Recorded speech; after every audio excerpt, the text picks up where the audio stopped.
কিশোরগঞ্জের হাওর বেষ্টিত ইটনা উপজেলায় এবার মিষ্টি কুমড়ার বাম্পার ফলন হয়েছে। অবশ্য বাম্পার ফলন হওয়ায় বিপদেই পড়েছে কৃষকরা। চাহিদার চেয়ে ফলন বেশি হওয়ায় মিলছে না কাঙ্ক্ষিত দাম। বাধ্য হয়েই কম দামে বিক্রি করায় উঠছে না উৎপাদন খরচ। স্থানীয় বাজার কিংবা পাইকারি বিক্রি করতে গেলে প্রতি কেজি মিষ্টি কুমড়া আকার ভেদে বিক্রি হচ্ছে 7 থেকে 12 টাকায়। ব্যবসায়ীরা বলছেন, আমদানি বেশি থাকায় এবছর বাজারে দামের প্রভাব পড়েছে।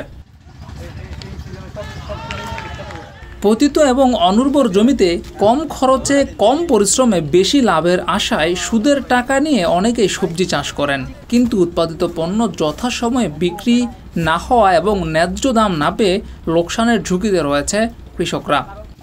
এবার মিষ্টি কুমড়া অনেক ভালো হয়েছে, হওয়ার কারণে আর কি দাম রেট কমে গেছে, কমাতে আর কি এই সমস্যা এলো, দামটা কমছে বেশি হওয়ার কারণে, বৃষ্টি বাদল নাই এই কারণেই কমছে দাম।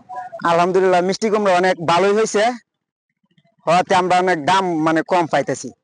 মনে করেন বাহিরে যদি মিষ্টি কুমড়া বিক্রি হইতো বা পাচার হইতো, তাইলে আমরা মনে করেন যে মিষ্টি কুমড়া দাম পাইতাম বেশি।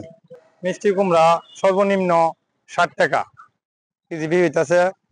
বিভিন্ন জেলা মালজা, যশোর যাইতেছে, খুলনা যা, বগুড়া যাইতেছে, মানে প্রতিদিনই 8 গাড়ি 9 গাড়ি 10 গাড়ি মিষ্টি কুমড়া বিক্রি হয়।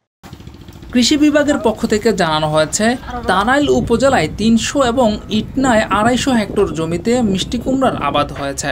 অন্যান্য সবজির আবাদ বেশি হওয়ায় বাজারে মিষ্টি কুমড়ার চাহিদা কম।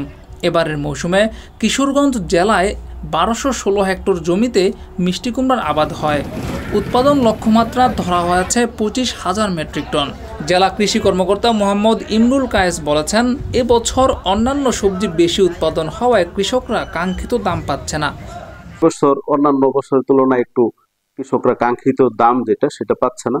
এর কারণ হচ্ছে যে এই সবজির আবাদ এই মৌসুমে অন্যান্য সবজিও প্রচুর উৎপাদন হয়, যেমন ফুলকপি, আলু, সিম, টমেটো ইত্যাদির বেশি উৎপাদন হয়। এই মিষ্টি কুমড়ার ক্ষেত্রেও এটার প্রভাব পড়েছে। এদিকে মাঠ পর্যায়ে কৃষকরা ন্যায্য মূল্য না পেলেও স্থানীয় বাজারগুলোতে বিক্রি হচ্ছে বাড়তি দামে। সেখানে প্রতি কেজি মিষ্টি কুমড়া বিক্রি হচ্ছে 25 থেকে 30 টাকায়। ডেস্ক রিপোর্ট, যুগের চিন্তা।